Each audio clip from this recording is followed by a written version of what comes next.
This video will show you how to create an interactive slideshow in a presentation that you are showing to an audience. This interactive piece could be in the form of a quiz, of a game show, or anything that you can imagine. Here is an example of an interactive slideshow. I might have a question like how many bones there are in the human body. Now my audience would have the option to choose between the different possible answers. And if they choose a wrong answer, it would take them to the screen that says, sorry, wrong answer, try again. I'd be able to navigate back to the original question, try another answer. That's not right. I'm going to go back again. And finally, if I choose the correct answer, it will tell me, yes, this is the correct answer. Move on to the next question. And allows me to move on to the next question, and so on. There's many different ways you can play with this, but understanding the basic structure of how to create an interactive piece to your slideshow will make any slideshow much more engaging and fun for your audience. So let's get started. To get started, we'll need to go over the basics of the software program you'll be using to create your slideshow. For this purpose, we will be using Keynote to create our slideshow, although the interactive component of what we're going to learn here could be used with other slideshow programs. So if you already are pretty familiar with Keynote and how it works, you can go ahead and skip step 1 and move on to step 2. The first thing you should know about Keynote is how the slides work and how you can create new slides. So over here, you see a whole collection of slides that I've created. Up here, we have a little plus button, and that allows me to add a new slide. When I want to play my slideshow, I just click on the place I want to start and I can hit play. Hit escape to get out of there. So there's also some options of how your slides can look. Up here we have a bunch of themes. So I can actually create a slideshow and at any time decide to change my theme. There's lots of different options here, and at any time you want, you can change it. And in fact, when you start a new Keynote program, you'll typically get something like this that opens up with what they call the theme chooser. So you'll be able to choose the size of your slide and also what the slide's going to look like. The next thing you need to know about is called the format bar. And the format bar is placed right here. And right now you'll notice that it's grayed out, meaning I can't select anything, because the word format means to change. So if I want to change something on the slide, I first have to select it. So it might be a box, it might be an image, or it might be writing. So if there's something that you want to format or change, you have to select it first. Now that I've selected this, it now allows me to choose from a whole bunch of different things that I can do. If for some reason this format bar is not showing, come here to View, and also you'll notice some other ways you can view your slides. You can come down here to Hide or Show Format Bar. So if you click that, it disappears, or you can come down and make sure it's showing. So here I can change my fonts. I can change the weight of that font.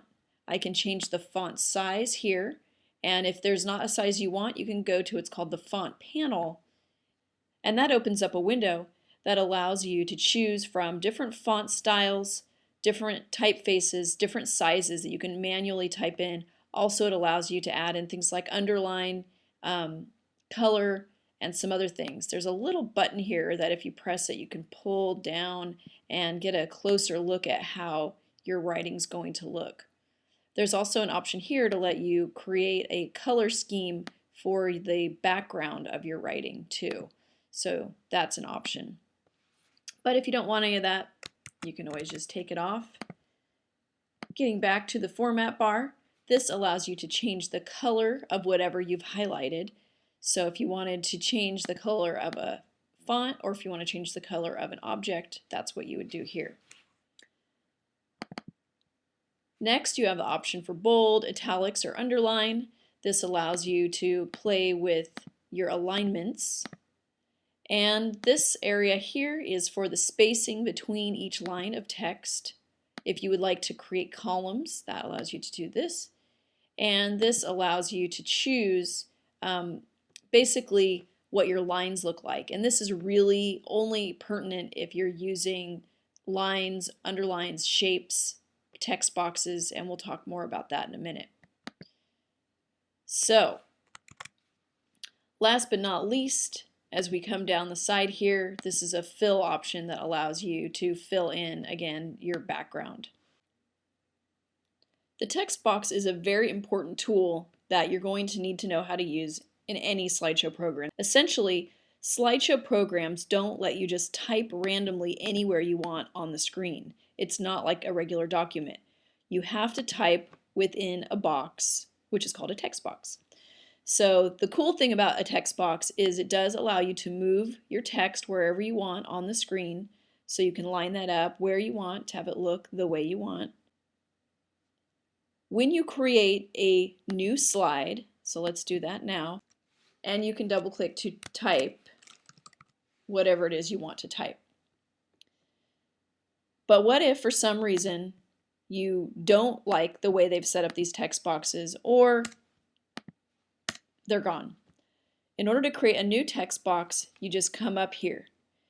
This icon, the white box with the letter T, is for text box. You click that and you will literally get a little box that says text. Now be careful, if you leave this, it will say text on your slideshow. So you have to make sure that if you create a text box, you either click on it and delete it, or you highlight and you type whatever it is you want to say. Now with this text box, as I showed you earlier, you can then go to the format bar and start to format how the text looks and the size and shape, and again, move it wherever you want it to go on your screen. The next thing you're going to need to know to do your interactive presentation is shapes. Shapes is one of the options next to the text box, and essentially this allows you to choose from a selection of different shapes, and the bottom one allows you to create your own shape. So just basic things that you might want to use in a slideshow might be an arrow.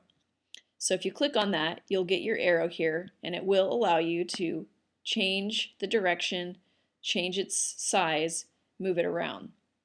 Now you'll also notice that when your shape is selected, the format bar has changed. So now I can change how my shape looks. I can change the writing style, I can change the thickness of the line, I can change color of the line, I can also change what its endpoint looks like. So you can play around a little bit with this as well, depending on how you want to make your shape look. Also, if I wanted to make this double-sided, at least for arrows, it gives you that option. And then opacity is talking about transparency. So if I wanted to, I could make this a little bit transparent just to give it a certain look if that's what I wanted. I also can choose an option for shadow and for a reflection. And if I make this a little bit more opaque, you'll get a better idea of how that looks. So shapes can be very helpful. There's actually quite a few here. Of course, just basic lines. Also boxes and things like that. So if I were to choose, maybe I'll do a call out box here. So I've got this call out.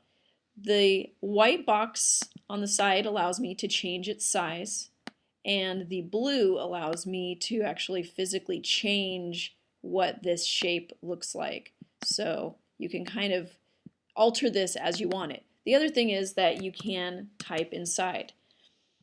It has the colors set up for you, but if you wanted to change the colors, again, you just select it, and then you'll go to your format bar, and to change the background, that's the fill area. So I can change this to have a different color fill. I can also give it a border if I wanted to. And there's quite a few other things here you can mess with. Also, just like anything else, you can change the font style, size, whatever, of your writing inside of that shape. The inspector is located up here, the top right corner.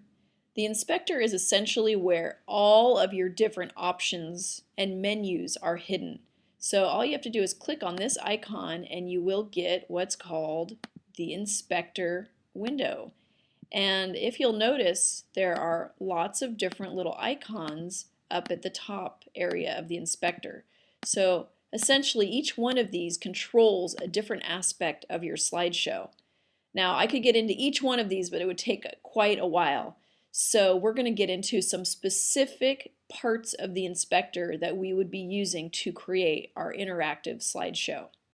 The graphic inspector deals with graphics. So this is photographs, pictures, images, or shapes.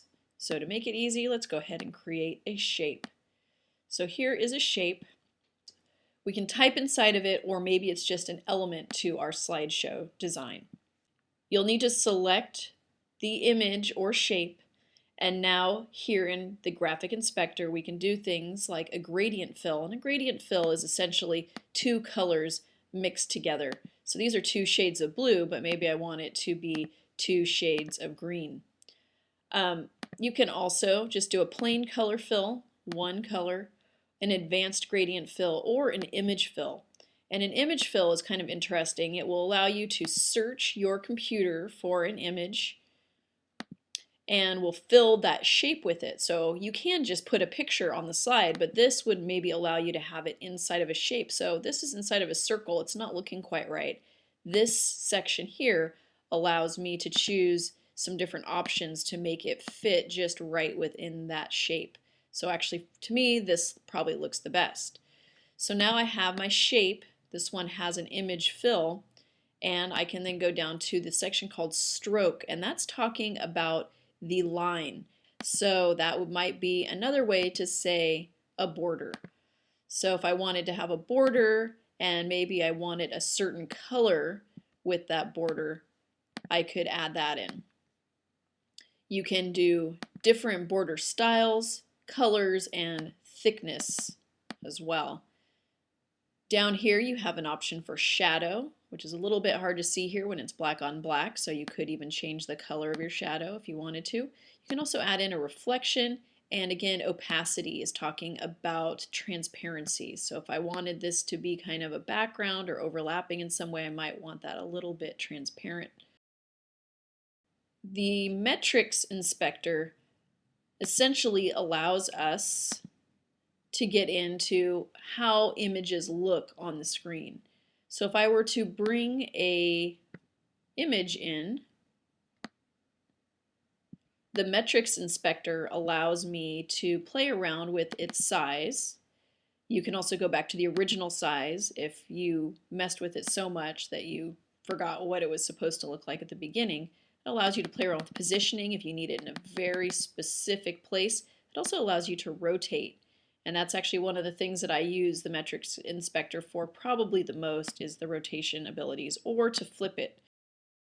The last term we're going to need to know, and possibly the most important for this interactive project, is the hyperlink inspector. So here in Inspector, the hyperlink is the second to last icon, and a hyperlink is essentially creating a link from a word or an image to another place. This is how websites function. So if you have either the text box selected, a word selected, or maybe a shape selected, that will become the link itself. So select what you want to be linked, then it will let you enable as a hyperlink. So click that, check.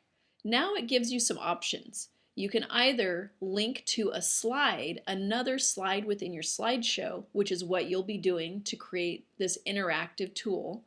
So you can choose what slide it will jump to when I click this box, or I could choose to link to a web page, another Keynote slideshow, an email message, or I could make this the link to end my slideshow completely. And if you were to use this as a web page link, all you need to do is select that option, copy and paste or type in your website link, and it will display whatever you've selected. Step 2. Setting up your slides for an interactive slideshow. In order to make an interactive quiz using Keynote, you have to remember this one rule. For every question, you need 3 slides. So let's get started. First thing I'm going to do is create 3 slides. The first slide will be my question. Now let's say for my project I decided to do an interactive slideshow based on the most poisonous animals in the world. Once my slideshow is over, I wanted to quiz my audience as to the content of the slideshow itself.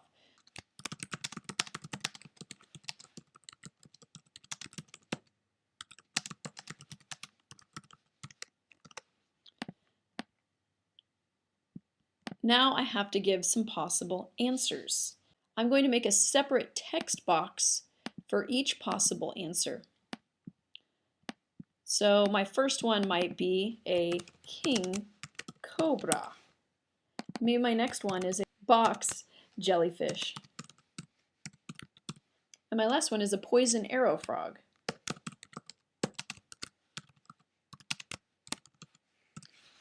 All right, so the correct answer is the poison arrow frog.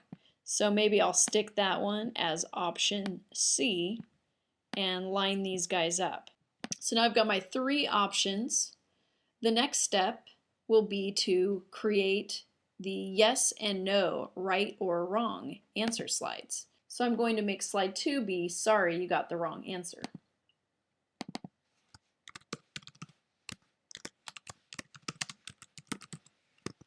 Now I might want to add in a graphic to help support this statement. So in this case, I've already pre-selected my unhappy option, and maybe I'll bold this out to really make it pop. And last but not least, I'm going to need some kind of navigation to go with this. So I'm going to create another text box and say, click to try again. And I will bring in an arrow for them to click to try again. But I think I want this arrow pointing the other direction. So we're going to go to the inspector, and inside of inspector I'm going to go to the metrics inspector and come down here to flip. So it's pointing back, and I think I'm going to also go into the graphic inspector and change the color of this. So quickly I will choose a new color, and let's see how that looks. All right, so we'll go on to slide 3, and I think I'm just going to delete all these out, and we're going to add in a text box saying yes.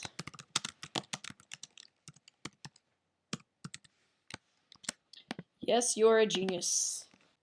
And add in my corresponding thumbs up. And last but not least, I will need some navigation to go with this. So I'm going to do the same thing I did last time. I think I'll add in a thick arrow and another text box saying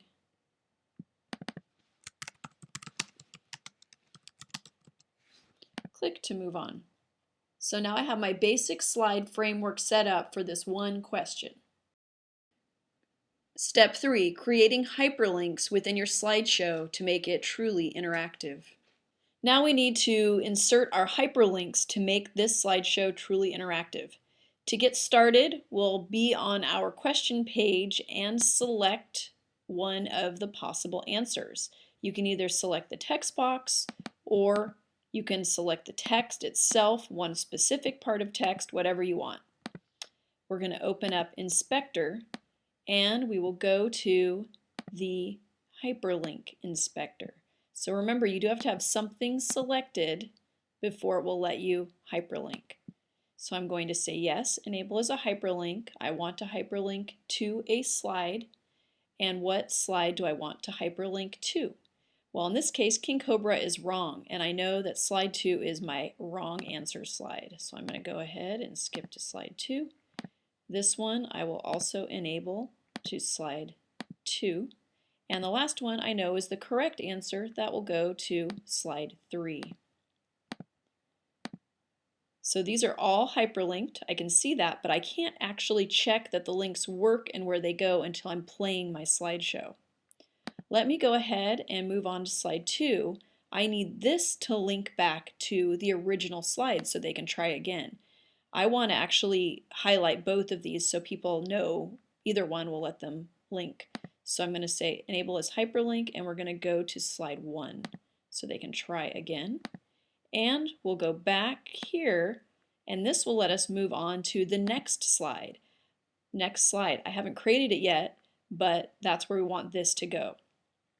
Now we'll go back to slide 1 and play it and make sure it works.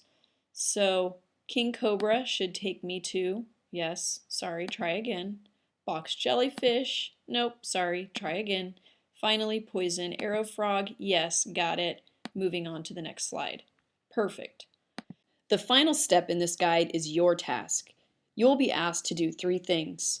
First, you will be asked to create an educational slideshow based off of any topic of your choosing.